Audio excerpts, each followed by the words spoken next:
बहुत समय पहले की बात है। एक गरीब इंसान अपनी गरीबी से बहुत परेशान हो गया था। अपनी गरीबी के कारण उसके लिए अपने परिवार का पालन पोषण करना बहुत कठिन हो गया था। उसकी पत्नी और 2 पुत्रों के भरण पोषण के लिए वो सक्षम नहीं था। इसकी चिंता ने उसके मन में उथल पुथल मचा दी थी। इस उथल पुथल के चलते उसने घर छोड़कर भाग जाने का निर्णय लिया और एक रात चुपचाप अपना घर परिवार छोड़कर चला गया। वो रात में बिना किसी मंजिल को निर्धारित किए चला जा रहा था। जब वह एक नदी के किनारे के पास पहुंचा तो उसने देखा कि वहां भगवान बुद्ध अपने शिष्यों के साथ डेरा डाले हुए हैं। यह देखकर उसने निर्णय लिया कि वह भी सन्यासी बन जाएगा और भगवान बुद्ध का शिष्य बनकर उनके साथ ही विचरण करेगा।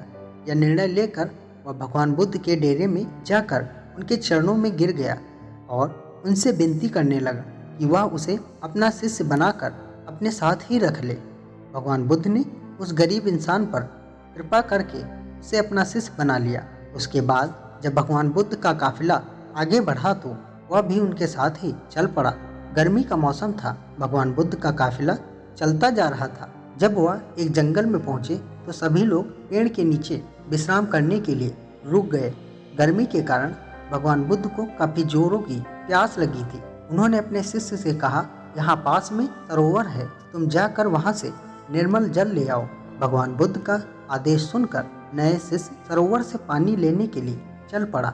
जब वो सरोवर के पास पहुंचा तो उसने देखा कुछ जंगली जानवर सरोवर में उधम मचा रहे थे। परंतु जब वह सरोवर के एकदम पास पहुंचा तो सभी जानवर डर के मारे वहां से भाग गए। शिष्य ने सरोवर के पास जाकर देखा कि सरोवर का पानी जानवरों के उधम मचाने के कारण काफी गंदा हो गया था। सरोवर के कीचड़ से गले पत्ते बाहर उभर कर आ गए थे। इतना गंदा पानी देखकर वह बिना पानी लिए ही वहां से वापस आ गया और आकर भगवान बुद्ध से बोला, भगवान, उस सरोवर का पानी तो बहुत गंदा है, जिसे पिया नहीं जा सकता। शिष्य की बात सुनकर भगवान बुद्ध कुछ देर तक कुछ नहीं बोले। फिर उससे कहा, जाओ उसी सरोवर से पानी ले आओ। भगवान बुद्ध का आदेश सुनकर शिष्य पानी लेने चल तो पड़ा, परंतु मन में यही सोचता जा रहा था कि भगवान बुद्ध इतने गंदे पानी को पिएंगे कैसे। जब वह चलता हुआ सरोवर के पास पहुंचा तो यह देखकर हैरान रह जाता है कि सरोवर का पानी निर्मल और स्वच्छ हो गया है।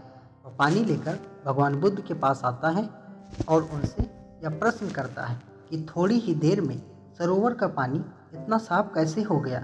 भगवान बुद्ध ने उसे समझाते हुए कहा, जब जानवर पानी में उधम मचा रहे थे तब उसका कीचड़ उभर आया था, परंतु कुछ देर बाद शांत रहने पर कीचड़ वापस नीचे बैठ गया और पानी फिर से निर्मल हो गया। इसी प्रकार हमारे मन की भी स्थिति होती है। जीवन की भागदौड़ और कठिनाइयाँ हमारे मन में उथल पुथल पैदा कर देती हैं और तब हम गलत निर्णय ले लेते हैं। परंतु कोई भी निर्णय लेने से पहले अगर हम अपने चित्त को शांत रखें और धीरज पूर्वक बैठकर सोचें तो हमारे मन की उथल पुथल भी पानी के कीचड़ की तरह नीचे बैठ जाती है और तब हम जो निर्णय लेते हैं वह हमेशा ही। इसलिए बुरे समय में इंसान को कभी भी धीरज नहीं खोना चाहिए।